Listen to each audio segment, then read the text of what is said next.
என்ன திடீர்னு dress கோட்லாம் மாற்றிருக்கீங்க? Dress code ஒன்றும் மாற்றலை, ஷர்ட்டு போடுற அளவுக்கு இளமை இல்லை, கையை உள்ளே விட முடியல, வெளியே எடுக்க முடியல, டிஷர்ட் ஈஸியாக இது போட்டுக்கிட்டு வந்துட்டேன், அவ்வளோதான், வேறு ஒன்றும் இல்லை. இதில் எந்த இது கிடையாது. இல்லை இதில் ஏதாவது இதில் எம்ஜிஆர் தொப்பி மாதிரியோ மோடியனுடைய தாடி மாதிரியோ வயசான புறமும் இளமையாக காட்டிக்கிறதுக்கான முயற்சிகள் எதுவுமே இல்லை.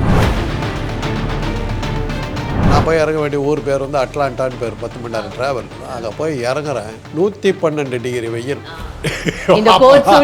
கோட்டாது சூட்டாது குண்டூர் வெயில் அடிக்கிற மாதிரி அடிச்சு எல்லாம் சுருட்டி கையில்.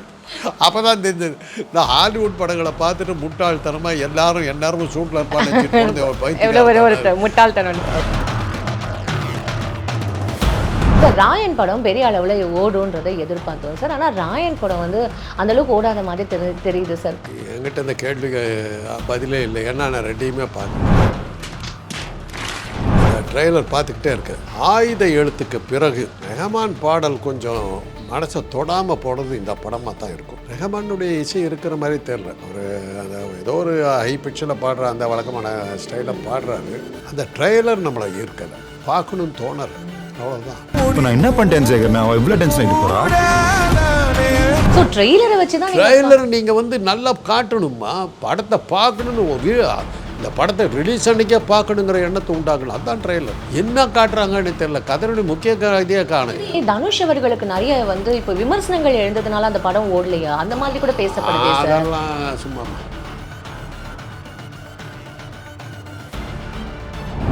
ஏன் மொட்டையாக இருக்கிறேங்கிற ஒரு டைலாக், அதுக்கு அவர் எந்த காரணம் சொல்கிறோம், அந்த காரணம் நமக்கு பார்க்கணுங்கிற ஆசையை தூண்ட வேணாம். எதுக்காக மொட்டை அடிச்சுக்கிட்டார் அப்படி நினைக்க வேணும். அதுவும் வரட்டும். நீங்கள் சொல்கிறது உண்மையாக இருந்தால், வசூலில் சரியாக போகலைங்கிறது உண்மையாக இருந்தால், அதுக்கு காரணம் இந்த ட்ரெயின். நீ ஏன் எப்போ பாரு மொட்டை தலையாகவே இருக்க ஸ்டைல். ஏஆர்எஸ் கார்டனை ராதாவுக்கும் அப்புறம் அம்பிகாவுக்கும் கொடுத்த அந்த விஷயம் கூட ரொம்ப பரபரப்பாக பேசப்படுது இல்லை சார்? இப்போ எடுத்து கொடுத்துட்டாருமா, அது இப்போ கூட ரொம்ப பெருசாக பேசப்படுது சார். பெரிய ரகலை இல்லை அது. அவர் கூட ஒரு படத்தில் கூட நடிக்கலை, அவங்க 2 பேரும். ராதாவும் நடிக்கலை, அம்பிகாவும் நடிக்கலை, தான் ஊருக்காரன்னு கொடுத்தாரு. அம்பிகா ராதா சாவறதுக்கு முன்னாடி கொடுத்தாருன்னா, அடுத்த படிக்காயி ஏறத்தாழ மரணத்தை சந்திக்க போகிறாங்கிறத அவர் புரிஞ்சுக்கிட்ட போது அவங்கள கூப்பிட்டு அவங்களுக்கு ரெஜிஸ்டர் பண்ணுறாருல, கவர்மெண்ட் செலவில் ரெஜிஸ்டர் பண்ணுறாரு.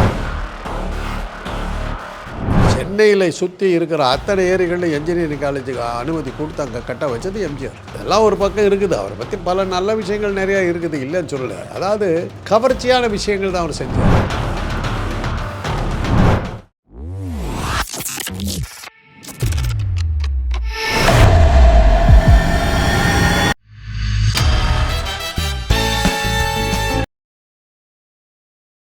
பிபிடி சினிமா நேயர்கள் அனைவருக்கும் வணக்கம். நான் உங்கள் அமிர்தா. இன்னைக்கு நம்மளோட ஒரு ஃபேவரட்டான ஒரு பர்சன் காந்த்ராஜ் சார் தான் இன்டர்வியூ எடுக்க போகிறோம். நிகழ்ச்சிக்கு போகலாம் சார். என்ன திடீர்னு ட்ரெஸ் கோட்லாம் மாற்றிருக்கீங்க? ட்ரெஸ் கோடு ஒன்றும் மாற்றலை, ஷர்ட்டு போடுற அளவுக்கு இளமை இல்லை, கையை உள்ளே விட முடியல, வெளியே எடுக்க முடியல, டிஷர்ட் ஈஸியாக இது போட்டுக்கிட்டு வந்துட்டேன், அவ்வளோதான், வேறு ஒன்றும் இல்லை. இதில் எந்த இது கிடையாது. இல்லை இதில் ஏதாவது இதில் எம்ஜிஆர் தொப்பி மாதிரியோ மோடியனுடைய தாடி மாதிரியோ வயசான புறமும் இளமையாக காட்டிக்கிறதுக்கான முயற்சிகள் எதுவுமே இல்லை. அது மாதிரிலாம் நீங்கள் சந்தேகப்பட வேணாம். இது வசதிக்காக டிஷர்ட் போடுறது ஒரு ஈஸி, இதை வீட்லேயும் போட்டுக்கலாம், அப்படியே ரோடுக்கும் போய்க்கலாம். இதெல்லாம் இவ்வளோ அட்வான்டேஜ் இருக்குது, ரொம்ப உறுத்தாது. இந்த ஜூலை கூட சென்னையில் வெயில் பயங்கரமாக இருக்குது. இந்த சூழ்நிலையில் இந்த ஈஸி ஷர்ட்டு எனக்கு கொஞ்சம் இதாரு. நீங்கள் வெளிநாடுகள்லாம் போனீங்கன்னாக்கா உண்மை இன்னும் பார்த்தீங்கன்னாக்கா விமான பயணத்தில் நம்ம ஊர் ஆளுங்களும் கோட்டு சூட்டு எல்லாம் மாட்டிக்கிட்டு வருவாங்க. என்னுடைய முதல் விமான பயணம் அப்படி தான் இருந்தது. பிளேன்னாவே உள்ளே போனாக்கா சூட்டு கோட்டோடு போகணுன்னு நினச்சிக்கிட்டு சிங்கப்பூர் தான் போகிறேன். கோட்டு சூட்டெல்லாம் போட்டுட்டு போனால் பிளேனில் நான் ஒரு ஆள் தான், மற்றவெல்லாம் நம்ம ஊருக்காரங்க எல்லாம் வேஸ்ட்டை கட்டிக்கிட்டு போட்டு எல்லாம் ஃபுல்லாக எல்லாம் தஞ்சாவூர் திருநெல்வேலி இந்த மாதிரி ஆளுங்க. இவன் ஒன்றுமே புரியல, ஏன்னா பிளேனில் ஏர் ஹோஸ்டஸ் இறக்கி விட்ருவாங்கன்னு பயந்து நான் போகிறேன். அந்த அளவுக்கு நம்ம நாலேஜ். மெடிக்கல் காலேஜ் டாக்டரான அப்புறம் அதான் ஃபஸ்ட்டு ஃப்ளைட் எனக்கு. அப்போ போன உடனே அந்த ஒரு நல்லா இருந்தது.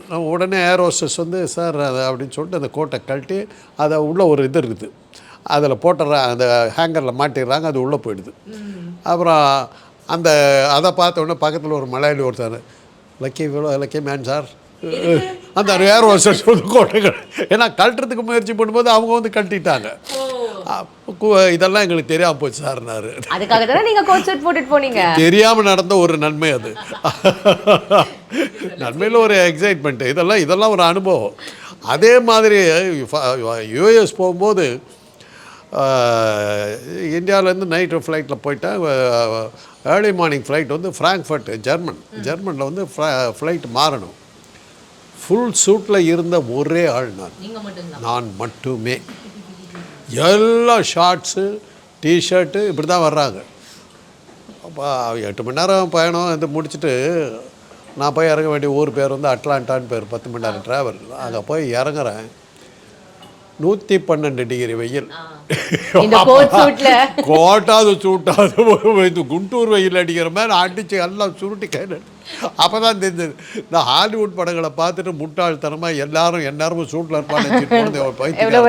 முட்டாள்தனம். அதாவது இது எதுக்காக இவ்வளவு சொல்கிறேன்னா, உடைகள் வந்து வசதிக்காகவும் கால சூழ்நிலைக்கும் தான் இருக்கணுமே ஒழிய அது அஃப்கோர்ஸ் ஒரு நம்முடைய அழகையும் இதையும் ஒரு தோற்றத்தையும் மேம்படுத்துறதுக்கு அது நிச்சயமானது. Dress make the மேன்கிறான். ஆடைகளே மனிதனை உருவாக்குகிறது. ஆழ்பாதி அதெல்லாம் வச்சு பார்க்கும்போது இருக்குது. கண்ணியமான உடைகள், உறுத்தாத உடைகள், வசதியான உடைகள்.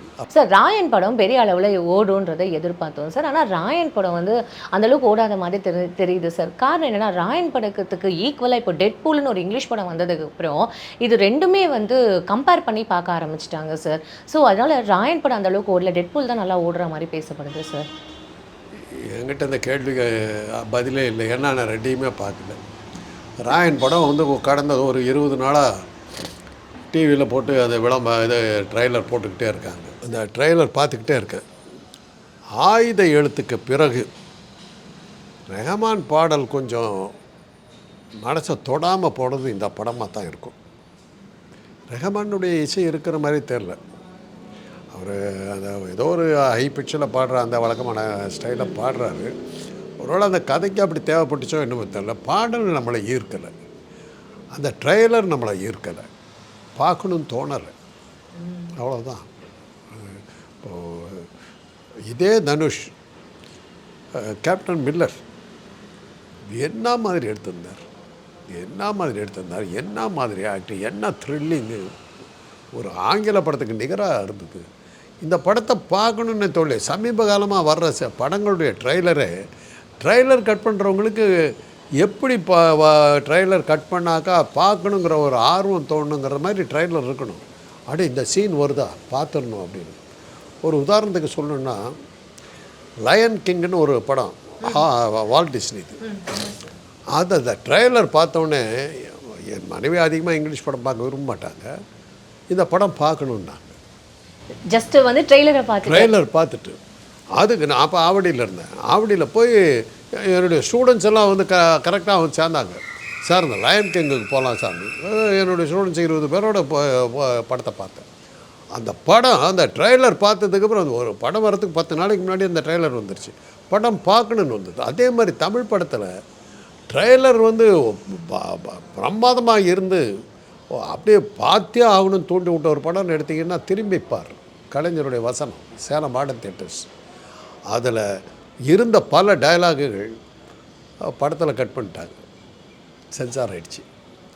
மாளிகையிலிருந்து மண்குடிசையை திரும்பி பார்த்தான் சித்தார்த்தன் கௌதம புத்தன் ஆனான்னு அந்த மாதிரி ஏதோ டயலாக்லாம் கலைஞரே பேசுவார். இதில் சரி, அந்த டயலாக் எல்லாமே கட் பண்ணிட்டாங்க. காரணம் அன்னைக்கு இருந்த அரசுக்கு எதிர்ப்பு அப்படின்னு சொல்லி 5000 அடிக்கு மேலே கட் பண்ணிட்டாங்க படத்தில்.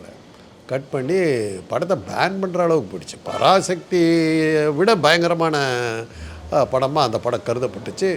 பல தொழிற்சங்க தலைவர்களை அந்த படத்தில் உரித்து காட்டியிருப்பாங்க. அது பல வசனங்கள் அந்த சமயத்தில் ஆட்சியில் இருந்த காங்கிரஸ் ஆட்சியில் இருந்த சில தொழிற்சங்க தலைவர்களை அப்படியே கொண்டு வந்துட்ட மாதிரி இருந்தது. அவங்கெல்லாம் அப்ஜெக்ட் பண்ணணும். அன்றைக்கி சென்சார் பயங்கரம் திராவிட இயக்கத்து படங்கள்னாக்கா அதான் எம்ஜிஆர் கூட்டம் சொல்லுவார். எம்ஜிஆர் நடித்த படம் அவர் திமுகவில் சேர்ந்ததுக்கு பிறகு எம்ஜி ராமச்சந்திரன் படமா நமக்கு நிறையா வேலை இருக்குன்ட்டு வருவாங்களாம் சென்சார் போர்டு ஆஃபீஸர்ஸ். கட் பண்ணுறதுக்கு நிறையா இருக்கும். அதாவது திமுக கருத்துக்கள்லாம் இருக்கும். படத்துக்கு வரும்போதே மனசை தயார்படுத்திக்கிட்டு வருவாங்க என் படத்துக்கெல்லாம் அப்படின்னு. ஆனால் அவர் வந்து படத்தில் கொள்கை விஷயங்கள் நிறையா சொன்னதில்லை. ஆனால் தைரியமாக கட்சி கொடியை வந்து படத்தில் அறிமுகப்படுத்தி ஒன்றும் பண்ண முடியாத மாதிரி பண்ணார். நாடோடி மன்னன் படத்தில் அவருடைய எம்ஜிஆர் பிக்சர்ஸுங்கிற கம்பெனியினுடைய பேரில் வந்து திமுக கொடியை பிடிச்சிக்கிட்டு இருக்கிற மாதிரி போட்டார். பட கம்பெனியினுடைய இது ஒன்றும் பண்ண முடியல. கடைசியில் வணக்கம் போடும்போது திமுக கொடியை போட்டு வணக்கம் போட்டார். ஒன்றும் பண்ண முடியல. அது மாதிரிலாம் பண்ணார். அதே மாதிரி தான் அந்த விவசாயம் கூட ஒரு தைரியம் வேணும்ல சார், சாமர்த்தியம் கட் பண்ண முடியாத மாதிரி சாமர்த்தியம் பண்ணிட்டார்ல சார். அதே மாதிரி விவசாயி படத்தில் என்ன இல்லை இந்த திருநாட்டில் என் கையை ஏந்த வேண்டும் வெளிநாட்டில் அப்படி இருந்திடலாம் பல வண்ணக்கொடி எத்தனையோ கட்சிகளின் எண்ணப்படி இருக்க வேண்டும் ஒரே ஒரு சின்ன கொடி அது பஞ்சம் இல்லை என்னும் அன்னக்கொடி இருந்திடலாம் நாட்டில் பல வண்ணக்கொடி அப்படின்போது அப்படியே வரிசையாக எல்லா கொடியும் கட்டுவோம் திமுக கொடி காட்டு. எத்தனையோ தலைவர்களின் எண்ணப்படி தலைவர்கள் படித்த படத்தை காட்டி வருவோம் அண்ணா படத்தை. ஒன்றும் பண்ண முடியல. ஆனால் அதே சமயத்தில் ஒரு ஏமாந்து விட்டது எதுனாக்கா சின்னஞ்சிறு பிள்ளைகளை நம்பி இந்த நாடே இருக்குது தமிழ் பெற்றால்தான் பிள்ளையா படத்தில் ஒரு பாட்டு. அதில் மேடையில் முழங்கு அறிஞர் அண்ணா போல் வரும் பாட்டு க்ளீனாக கட் பண்ணார். மேடையில் முழங்கு திருவிக்கா போல்னு மாற்றினாங்க. அந்த அளவுக்கு சென்சார் அந்த காலத்தில் இருந்தது. ஆனால் அதே மாதிரி என்எஸ்கே தன்னுடைய அண்ணா மேலே இருந்த பக்தியை காட்டும்போது தங்கைமார்களுக்கு ஒரு அண்ணனை போல தகப்பன்மாருக்கு ஒரு பிள்ளையை போல தங்கைமார்களுக்கு ஒரு அண்ணனை போல தன்பிமார்களுக்கு ஒரு அண்ணா போல சரியும் தவறும் எதுவென காட்டும் தமிழன் பெருமை தனிநிலை நாட்டும் தீனாமூனா காணா எங்கள் தீனாமூனா காணா அப்படின்னா திருக்குறள் முன்னணி கழகம். ஒன்றும் பண்ண முடியல. பாட்டு ஃபுல்லாக வந்துருச்சு. இது மாதிரியெல்லாம் சமாளிக்க வேண்டிய ஒரு காலம் இருந்தது. இப்போ நீங்கள் என்ன கேட்டீங்க, நான் பாட்டுக்கு எங்கே போயிட்டேன்? இல்லை சார், அந்த ராயன் படத்தை தான் இப்போ அந்த மாதிரி அந்த படங்கள் அந்த காட்சிகள் வரும்போது அந்த ட்ரெய்லர் போடும்போது அந்த படத்தை அந்த சிவாஜி அந்த திரும்பி பாருல அப்படியே அந்த சிகரெட் அப்படி வாயில் வைப்பார். அவர் தான் ஸ்டைலில் அவர் அடிச்சுக்கிறதுக்கு ஆள் உண்டா? அந்த சிகரெட் அப்படி வச்சுட்டு அப்படியே கடித்து அப்படி துப்பார். அந்த ஒரு சீனு படத்தில் எதுக்குடா கடிக்கிறார் போய் பார்க்கணும். அந்த மாளிகையிலேருந்து மண் குடிசையை பார்த்தான் சித்தார்த்தன் ஏதோ ஆகும் புத்தனானான் கலிங்கத்து போரிலே எது தவிர்த்து நிறுத்தும் உணவு அப்படின்னு அந்த கலைஞருடைய வசனம் அப்படியே வர அந்த படிக்கட்டில் அது ஸ்டேர் கேஸில் அப்படி வர்ற மாதிரி சீனு. படத்தை பார்க்கணும், துடிச்சிக்கிட்டு ஓடணும். உத்தமபுத்திரன் படம் சிவாஜி நடித்தது டபுள் ஆக்ட். அதில் அந்த ட்ரெய்லர் நீங்கள் வந்து நல்லா காட்டணுமா, படத்தை பார்க்கணுன்னு இந்த படத்தை ரிலீஸ் அன்றைக்கே பார்க்கணுங்கிற எண்ணத்தை உண்டாகணும். அதுதான் ட்ரெய்லர். என்ன காட்டுறாங்கன்னு தெரியல. கதனுடைய முக்கிய இதையே காணும். தனுஷ் அவர்களுக்கு நிறைய வந்து இப்போ விமர்சனங்கள் எழுந்ததுனால அந்த படம் ஓடலையா அந்த மாதிரி கூட பேசப்படுது. அதெல்லாம் சும்மாம்மா, அதெல்லாம் படம் நல்லா இருந்ததுன்னா எல்லாம் ஓடத்தாச்சு. நடிகர்கள் மேலே இந்த சொல்கிற குற்றச்சாட்டெல்லாம் எங்கள் காலத்து கதை அதெல்லாம். இன்றைக்கி நான் தான் சொன்னேனே, நம்ம தலைவர் பின்னாடி எத்தனை பொண்ணுங்க போகுது பார்த்தியா, நம்ம தலைவர்னா தலைவர் தாங்கிறான் இன்றைக்கி. அதுதான் இன்றைக்கி தலைவனுக்கு அடையாளம். அந்த காலத்தில் ஒரு பொம்பளை பொறிக்கா சுற்றுறா மாதிரி இவெல்லாம் தலைவனாங்கிறது அந்த காலத்துக்கு எங்கள் காலத்துக்கு கமெண்ட்டு. இந்த காலத்தில் பார்த்து நம்ம தலைவர் பார்த்து எல்லாம் சொக்கி உழுவுது பற்றியா நம்ம ஆள் தாங்கிறாங்க. பெண்களே இப்படி சொல்கிறாங்க. கதை வேறே ஆயிடுச்சு. ஏமா 75 வயசு முதியவர் மோடி பெரியவர், ஏதோ தள்ளாடுற வயசு தான், கொஞ்சம் ஃபாரின் கீர் இல்லாமல் கொஞ்சம் ஒரு மாதிரி தெம்பாக்கிட்டு வந்துடுறாரு. அவர் வந்து தாடி வச்சுக்கிறதும் அந்த ஸ்டைலாக இது பண்ணிக்கிறதும் பார்க்கும்போது என்னத்துக்கு கவர்ச்சியாக இருக்கணும்னு நினைக்கிறாங்க. Prime minister of India sir, representation அதுக்காக அவர் வந்து அந்த மாதிரி இருக்கு. அப்படிலாம் இருக்கணும்னு அவசியம் இல்லைம்மா. அரசியலில் இருக்கவங்களுக்கு வந்து கொள்கையும் செயல்பாட்டிலையும் தான் நம்ம இருக்கணுமே ஒழிய அழகாக இருக்கணுங்கிற அவசியம் இல்லை. சரி, இது இருந்தாலும் அது மாதிரி ஒரு தோற்ற பொலிவு உங்களுக்கு மிக தேவை. இந்த படம் இந்த ராயன் படத்தை நீங்கள் கேட்கும்போது மறுபடியும் ஏதோ தனுஷ் அப்படி நடந்து வர்றாரு, அது ஏதோ ஒரு பையன் உட்காந்து பேசிக்கிட்டு இருக்கிறான், ஒரு பாட்டு வருது, என்ன சீனு என்ன கதை, அந்த கதையான ஒரு அடித்தளமாக இது ஏதாவது ஒரு 2 டயலாகு ஒன்றுமே இல்லையா படத்தில். ட்ரைலர் பார்த்தா ஒரே இருட்டாக வேறு இருக்குது, எங்கேயோ ஒரு குடிசையில் எடுத்த மாதிரி இருக்குது. பார்க்கவே தோணலை. ஏன் மொட்டையாக இருக்கிறேங்கிற ஒரு டயலாக் வருது. அதுக்கு அவர் எந்த காரணம் சொல்கிறோம், அந்த காரணம் நமக்கு வந்து பார்க்கணுங்கிற ஆசையை தூண்ட வேணாமா? எதுக்கு அவர் மொட்டை அடிச்சுக்கிட்டார் அப்படி நினைக்க வேணாமா? அதுவும் வரல. ட்ரெய்லர் அந்த படத்தை நீங்கள் சொல்கிறது உண்மையாக இருந்தால், வசூலில் சரியாக போகலைங்கிறது உண்மையாக இருந்தால், அதுக்கு காரணம் அந்த ட்ரெய்லர். சார் நீங்கள் இப்போ நெக்ஸ்ட் என்ன தெரியுமா சார், நீங்கள் வந்து இந்த எம்ஜிஆர் அவர்கள் பற்றி இவ்வளோ எம்ஜிஆர் அவர்கள், சிவாஜி அவர்கள் அவ்வளோ விஷயங்கள் நீங்கள் சொல்லும்போது, இப்போது வந்து எம்ஜிஆர் அவர்கள் பேரில் எவ்வளோ தூரம் வந்து ஒரு நல்ல விஷயங்கள், அவர் வந்து மக்களுக்காக செய்யாத ஒரு விஷயம் கிடையாது. இந்த மாதிரி வந்து ட்ரெய்லர்லேயே கொண்டு வந்து அசத்தினார் அப்படின்னு சொல்லி அந்த தருணத்தில் கூட இல்லை சார். அவர் வந்து இந்த ஏஆர்எஸ் கார்டனை வந்து ராதாவுக்கும் அப்புறம் அம்பிகாவுக்கும் கொடுத்த அந்த விஷயம் கூட ரொம்ப பரபரப்பாக பேசப்படுது இல்லை சார். இப்போ எடுத்து கொடுத்துட்டாருமா, அது இப்போ கூட ரொம்ப பெருசாக பேசப்படுது சார். பெரிய ரகலை இல்லை அது, அதுவும் மலையாளிகளுக்கு கொடுத்தாங்கிறது. அவர் கூட ஒரு படத்தில் கூட நடிக்கலை அவங்க 2 பேரும். ராதாவும் நடிக்கலை, அம்பிகாவும் நடிக்கலை, தான் ஊருக்காரன்னு கொடுத்தார், அவ்வளோதான். பெரிய விமர்சனத்துக்கு ஆளாச்சு, அது பெரிய விமர்சனத்துக்கு ஆளாச்சு. அதே மாதிரி சத்யா ஸ்டுடியோ பிறகு எம்ஜிஆர் காலேஜா அந்த கல்லூரியில் எம்ஜிஆர் ஜானகி கல்லூரி 6 ஏக்கர் 16 ஏக்கர் நினைக்கிறேன். 16 ஏக்கர் கவர்மெண்ட் நிலத்தை அப்படியே தான் பேருக்கு மாற்றிக்கிட்டார். அது ஒரு பெரிய scandal. Ramachandra medical college Porur ஏரியை காலி பண்ணார். ரெட்டை ஏரின்னு பேர். இந்த பக்கம் போரூர் ஏரி, அந்த பக்கம் அந்த போரூர் ஏரி ரெட்டையாக பிரிஞ்சிருக்கும். அந்த இன்னொரு ஏரி தான் தூத்துப்பிட்டார். தூத்தாவில் தான் மெடிக்கல் காலேஜ் வளங்குள. அதுதான் ஒரு லிஸ்ட்டு கொடுத்தாங்களே. ஜேபிஆர் இருக்கிற காலேஜ் வந்து ஒரு ஏரி, ஏசி சண்முகம் வந்து கூவன் நதியிலே கட்டிவிட்டார்.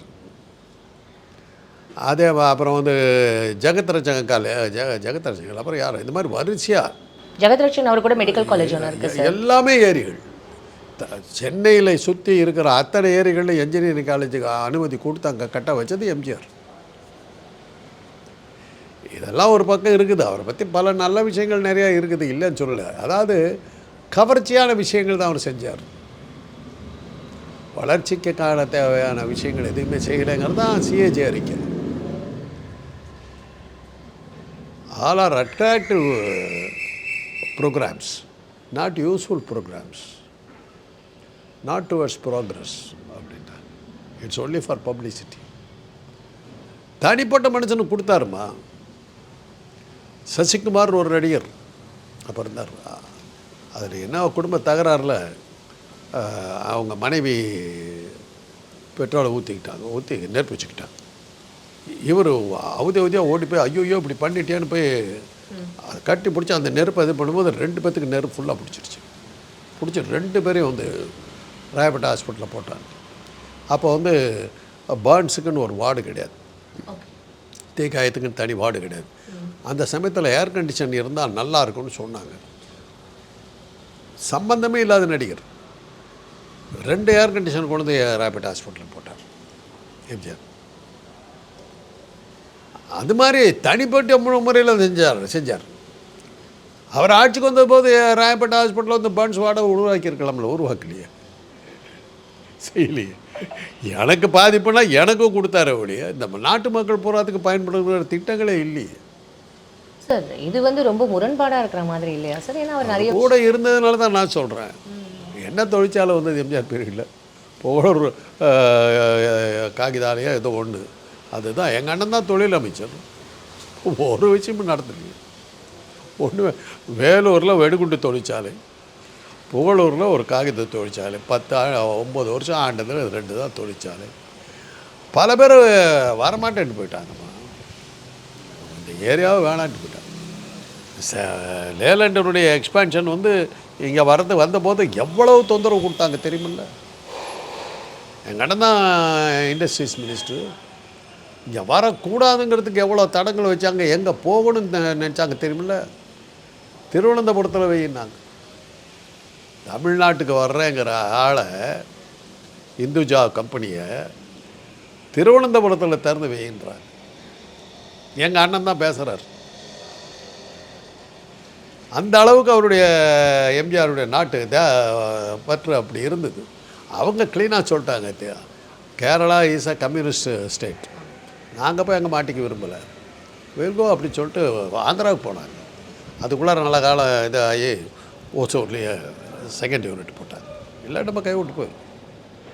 இதெல்லாம் என்னென்னா கூட இருந்து பார்த்தவன் நான். டைஹாட்ஸ்னு ஒரு கம்பெனி, ஜப்பானீஸ் கம்பெனி, சேலத்தில் மேக்னசைட் தொழிற்சாலையை பேஸ் பண்ணி ஒரு பெரிய இண்டஸ்ட்ரி வருது. 360 கோடி ரூபாய் அன்றைக்கி அதனுடைய வேல்யூ. அப்போவே சார் அப்படின்னா இன்றைக்கி வந்து 36,000 கோடி அதனுடைய value. Daihatsu is number 1 in the world.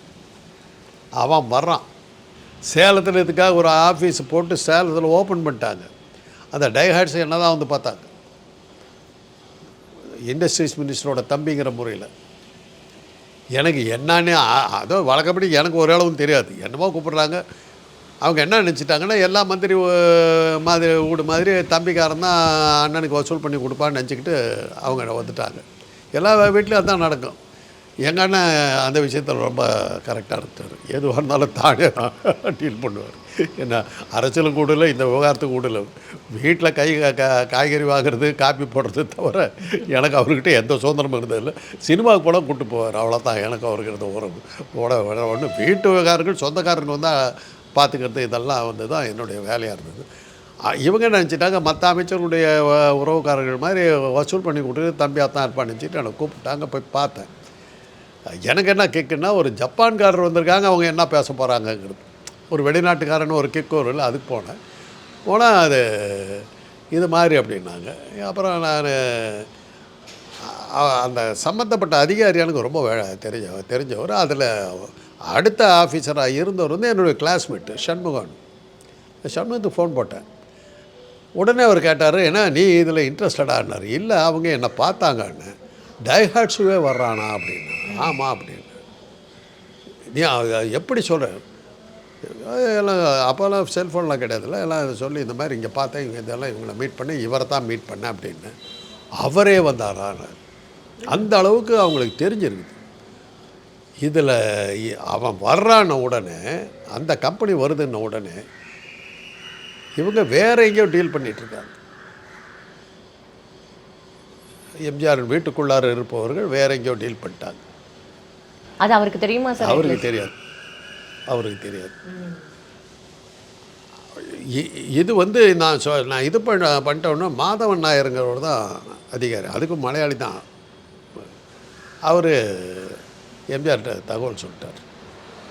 தகவல் சொல்லி வீட்டுக்குள்ளார இது நடந்துருச்சுன்ன உடனே, இது எனக்கு தெரிஞ்சிருச்சுன்ன உடனே, நம்மளை பற்றி அவருக்கு தெரியும். இவன் சரியான தவளை, மழை காலத்து தவளை மாதிரி கத்தி தீர்த்து விடுவான், ஊர் பூரா பரப்பி விட்டுருவான் பயந்துக்கிட்டு திட்டத்தையே ஏஷல் பண்ணிட்டான். அதனால தான் அது 360 கோடி. இல்லாட்டி சேலம் இன்றைக்கி பெரிய மேக்னசைட்டனுடைய தலைநகரமாக இருந்திருக்கும், வேர்ல்டுக்காக இதாக இருந்திருக்கும். அப்படியே போச்சு சார். இப்போ நம்ம வந்து இந்த அம்பிகா ராதா பற்றி இப்போ இவ்வளோ இதை வந்து நான் இதை எதுக்காக சொல்கிறேன்னா, அவருடைய மறுபக்கங்கள். அம்பிகா ராதா சாவறதுக்கு முன்னாடி கொடுத்தாருன்னா, இப்போ அடுத்த படிக்காகி ஏறத்தாழ மரணத்தை சந்திக்க போகிறாங்கிறத அவர் புரிஞ்சுக்கிட்ட போது அவங்கள கூப்பிட்டு அவங்களுக்கு ரெஜிஸ்டர் பண்ணுறாருல, கவர்மெண்ட் செலவில் ரெஜிஸ்டர் பண்ணுறாரு. அதே மாதிரி ராஜசுலோச்சனாவுக்கு 10 லட்சம் கூப்பிட்டு தன்னோட நடித்தவங்களுக்கெல்லாம் கூப்பிட்டு பாரதி ராஜாவுக்கு 15 லட்சம். அதெல்லாம் ஒரு நல்ல விஷயமா தான். பட் அதெல்லாம் அவருடைய படத்துலேருந்து கொடுத்தாரு. பட் இது வந்து அரசாங்க நலம். அதே மாதிரி எம்ஜிஆர் ஜானகி கல்லூரியில் அந்த கேஸ் இன்னும் இருக்குது, இன்னும் நடந்துக்கிட்டு. அதே மாதிரி ராமச்சந்திரன் மெடிக்கல் காலேஜ் கேஸ் இன்னும் நடந்துக்கிட்டார், போயிட்டார். அப்படியே இருக்குது. அது பாட்டுக்கு இருக்கு. ஆனால் அது பாட்டுக்கு அது எப்படி அப்பாவு கேஸு 3 எலெக்ஷனுக்கு முன்னாடி அவர் தோற்று போயிட்டார்னு சொல்லி அந்த தபால் வாக்குகள் மட்டுமே எண்ணப்பட வேண்டும், அதை முடித்த பிறகு தீர்ப்பு வழங்கப்படும் சொன்னார். 400 ஓட்டு எண்ணணும். 3 எலெக்ஷன் அதுக்கப்புறம் முடிஞ்சிருச்சு. இன்றைக்கி ஒன்று நீதிமன்றத்துக்கு அந்த 400 ஓட்டு எண்ண முடியல. இன்றைக்கி வரல அந்த இது தீர்ப்பு பிரகாரம் இன்னும் அப்பாவை வந்து கேஸில் நடத்திக்கிட்டு இருக்காரு. அதுக்கப்புறம் அவர் வந்து சபாநாயகராவெல்லாம் பதவியில் ஏற்றுக்கிட்டார். இது நம்ம ஊர் நீதிமன்றங்கள். இதெல்லாம் சொல்லிக்கிட்டே போகலாம். இதெல்லாம் சொல்லிட்டு போகலாம். நான் தான் சொல்கிறேன்னே, நாங்கள்லாம் வயசாகி உயிரோடு இருக்கிறது தான் தப்பு. அதனால தான் இந்த மாதிரி விஷயமெல்லாம் வெளியே வருது. இப்படியெல்லாம் கூட நடந்ததுன்றோம். அது மாதிரிலாம் நடக்கிறதுக்கு வாய்ப்பே இனிமேல் கிடையாது. முடிஞ்சு போச்சு, எல்லாம் முடிஞ்சு போச்சு.